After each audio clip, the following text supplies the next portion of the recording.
And in conclusion, my conclusion is that the Yakuza or any gang in the world right now is a consequence of a bad government. It's a consequence of poor people that were exiliated, that were far from society, and didn't have any other real option to have a great life more than a criminal life. So, Yakuza and other gangs, for example, in my country, Ecuador, or in South America, actually come from this poor reality that people don't have that opportunity and they need to, and their only opportunity they have is to commit crime. Um, well, thank you. That was my presentation. Any questions about it?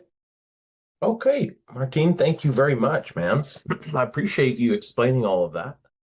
That was a lot of information that I did not know about the Yakuza. I thought I knew about the Yakuza, but apparently I did not.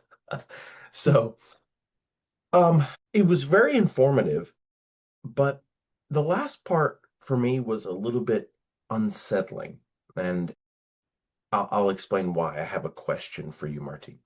Okay. You mentioned that the Yakuza, you talked about the origin of the Yakuza, Yes. uh, and you made a comparison to the modern day and other criminal gangs like the ones in Ecuador. However, you painted the Yakuza and other criminal groups as victims of circumstance, people who are poor and don't have any other alternative and don't have any other choice but to commit crime.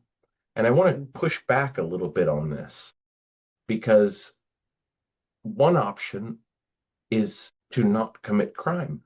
Every person, regardless of economic status, has agency.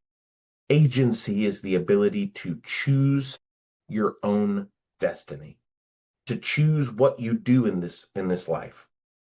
So crime is observed in the high class of society, the middle class of society, and the low class of society. Crime is not a phenomena of poor people. However, you presented it as a direct correlation or maybe a causative relationship, direct causation between poverty and crime. And this is what I want to push back on.